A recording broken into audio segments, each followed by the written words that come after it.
담화를 발표했습니다. 북한의 국무위원회가 대변인 담화를 발표한 것은 사상 처음입니다. 그만큼 이제 김정은이는 현재의 미북 관계 그리고 현재의 남북한 관계에 관해서 어떻게 했든지 간에 벼랑끝 전략을 통해서 트럼프의 생각 그리고 문재인 정부의 생각을 바꾸도록 강하게 압박하고 나섰어요. 그래서 오늘 대변인 담화 매우 중요합니다. 연말까지 김정은이가 주장하기를 압박하기를 연말까지 미국이 셈법을 바꾸지 않으면 이제 새로운 길을 가겠다 이렇게 위협하고 나섰어요. 그래서 이 내용을 좀 자세하게 여러분들께 소개해 드리겠습니다. 이번 국무위 대변인 담화는요, 이달 중에 한국과 미국이 연합으로 공중훈련을 실시하게 되어 있습니다. 본래 우리 정부는 이 공중훈련을 안 하려고 했는데요, 미국은 그냥 한다.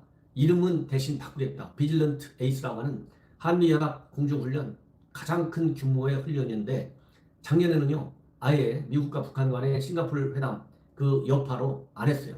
마치 평화가 다 온 건 줄 알고 트럼프도 착각했고 우리 한국 정부도 착각에 빠졌습니다.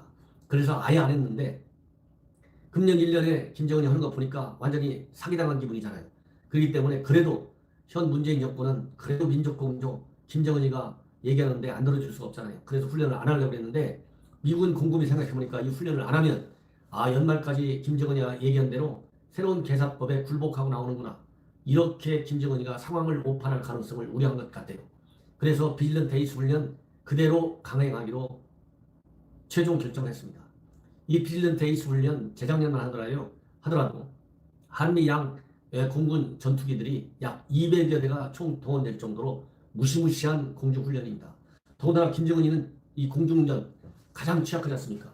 이렇게 강한 폭발력을 가진 전투력을 가진 한미 양국의 공군 합동훈련 B2, B-52, F-35A 그야말로 북한 전역을 쑥대밭으로 언제든지 한순간에 만들 수 있는 공군 전력 얼마나 끔찍하겠어요. 이게 안 하는가 했는데 하니까 잠이 안 오는 거예요.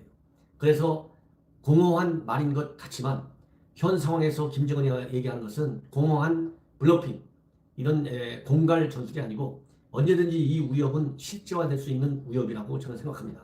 그렇기 때문에 여러분들께서 제가 얘기하는 것을 믿을 수 있는 그러한 근거를 여러분께 보여드리기 위해서 대변인 담화 내용을 먼저 말씀드리고 제가 말씀을 드리면서 분석을 해드리겠습니다. 그 핵심은 바로 그거예요. 미국이 경솔한 행동을 이걸 한미연합 공중훈련을 경솔한 행동이라고 보는 거예요. 경솔한 행동을 삼가하지 않을 경우에 새로운 길을 가겠다. 지금과 같은 정세 흐름을 바꾸지 않는다면 미국은 멀지 않아 더 큰 위협에 직면할 것이다. 미국은 자중하여 경솔한 행동을 삼가는 것이 좋을 것이다. 그러면서 대왕 상대인 우리 공화국을 관용으로 삼고 연합 공중훈련까지 강행하며 사태 발전을 악화 일로로 몰아넣은 미국의 분별 없는 행태에 대해 더는 수수방관할 수 없다는 것이 공식 입장이다. 거듭되는 경고에도 불구하고 미국과 남조선 측이 가장 예민한 시기라고 했습니다. 가장 예민한 시기. 이 얘기는 바로 뭐냐? 연말이 이제 한 달 반밖에 안 남았다는 거예요. 김정은이가 기다리기가 이제 지쳐있다는 겁니다. 가장 예민한 시기에 반공화국 적대적 군사훈련을 강행하기로 한 결정은 인민의 분노를 더욱 크게 증폭시키고 더더욱 크게 증폭시키는 겁니다. 지금까지 발휘해온 인내력을 더는 유지할 수 없게 하고 있다. 미국은 또한 우리가 높은 인내와 아량을 가지고 연말까지 정해준 시한부도 숙고하여 받아들이지 않고 있다. 미국의 이 같은 움직임들은 쌍방의 신뢰에 기초하여 합의한 6.12 조미 공동성명에 대한 노골적인 파기이며 세계를 크게 흥분시켰던 싱가포르 합의에 대한 전면 부정이다. 그 다음에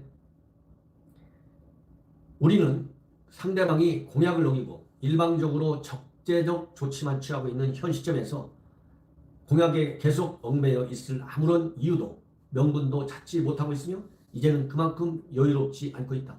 이렇게 이 얘기는 바로 김정은이가 벼랑끝 전략을 통해서 ICBM 발사든 핵실험 재개든 이런 걸 하더라도 책임이 미국에게 있다. 그래서 이 명분을 찾고 있다는 얘기입니다. 그래서 자기가 도발하더라도 자기한테 비판하지 말라 이런 얘기예요.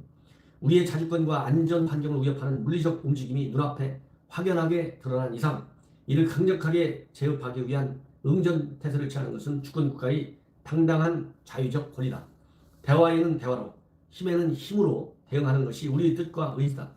강한 인내심으로 참고 넘어온 지난 시간들을 돌이켜 보면 우리가 더 이상 인내를 발휘할 필요성을 느끼지 못한다. 그러니까 이제 시간이 정말로 얼마 남지 않았다. 나는 바로 폭발력을 보여주고 싶고 줄 수도 있다. 이런 그러니까 이 북한의 군사적인 도발, 이 징후가 임박해 도발할 의지가 다 준비가 돼 있고 언제든지 북한이 미국과 한국을 대상으로 군사적인 위협을 가할 수 있다. 시기가 임박해 있다. 이런 걸 말씀드릴 수 있어요. 미국은 얼마 남지 않은 시간 동안 무엇을 할 수 있을지에 대해 심사숙고하라. 이 얘기는 빨리 빅딜 전략 시간이 없으니 고치고 나와라. 고치지 않을 경우에 빅딜 전략을 포기하지 않을 경우에 절대 인내하는 데는 한계가 있다. 조미관계의 거듭되는 악순환의 가장 큰 요인으로 작용하고 있는 미국과 남조선의 합동 군사 연습으로 인하여 조선반도 정세가 다시 원점으로 돌아갈 수 있는 예민한 시기에 미국은 자중하여 경솔한 행동을 삼가는 것이 좋을 것이다. 우리가 어쩔 수 없이 선택하게 될 수 있는 새로운 길이 미국의 앞날에 장차 어떤 영향을 미치겠는가에 대해 고민해야 한다. 이 얘기는 바로 뭡니까?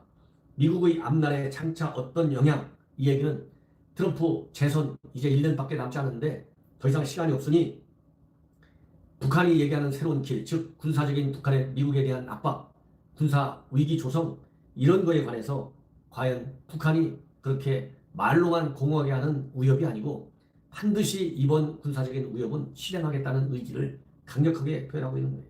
지금과 같은 정세 흐름을 바꾸지 않는다면 미국은 멀지 않아 더 큰 위협에 직면하고 고달프게 시달리며 자기들의 실책을 자인하지 않을 수 없게 될 것이다. 이렇게 얘기를 했습니다. 이 얘기는 결국은 뭐냐? 핵실험. 지금 북한이 미국에 요구하는 거는요, 이거예요. 한마디로 왜 북한은 선제적으로 비핵화의 조치를 취했는데 미국이 여기에 대해서 상응하는 조치를 취해주지 않느냐. 그러니까 내가 배신을 당했다고 느낄 수밖에 없다. 이거거든요. 그러면 북한이 취했다고 주장하는 비핵화의 조치는 바로 핵실험과 ICBM 발사의 중단입니다.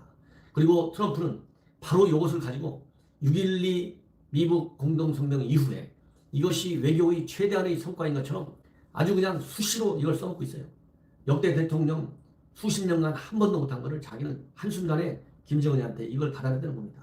이렇게 선전을 하고 있는데 여기에 대해서 트럼프가 선전만 자기가 잘했다고 시적으로 자랑만 할 뿐이지 여기에 대한 상응하는 조치를 왜 안 하냐는 거예요. 상응하는 조치는 바로 뭐냐? 이런 빌리언트 에이스들 같은 이런 한미 합동 훈련을 완전히 중단하는 겁니다. 그리고 반드시 제재 완화를 풀어달라는 거예요.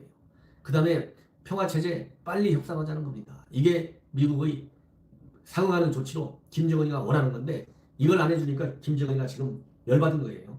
그래서 무력 도발을 통해서 선거 판세를 뒤집어 엎겠다는 겁니다. 지금 김정은이는. 이건 굉장히 심각하다. 국무위원회 대변인 명의로 담화를 발표한 거 사상 처음입니다. 이번에가 2016년도에 국무위원회가 만들어졌잖아요. 그러니까 이 국무위원회라고 하는 것은 사실상 청와대랑 마찬가지예요. 청와대. 그래서 청와대 대변인이 미국한테 쏜 겁니다. 대한민국 청와대 대변인이 쏜 거랑 마찬가지예요. 그러니까 지금까지 김정은이를 보면 맨 먼저 최선희를 통해서 미국이 압박을 했어요. 9월 중에. 그리고 뭐 잠시 후에 실무 접촉하겠다 이렇게. 그러다가 그것도 한 달쯤 지나서 했죠. 그러다가 이제 미국이 빅딜 전략 바꿀 줄 알았는데 스웨덴에 가보니까 미국이 가져온 게 자기 양이 안 차는 거예요. 그런데다가 베트남에서 한번 당했으니까 트럼프 당신 당해봐. 해가지고 스톡홀름에서 다 준비해간 거 아닙니까? 판 깨려고. 그래갖고 판 깨자마자 바로 김명길이가 현장에서 기자회견하고 또 베이징에서 기자회견하고 평양 들어가서 또 입장을 밝히고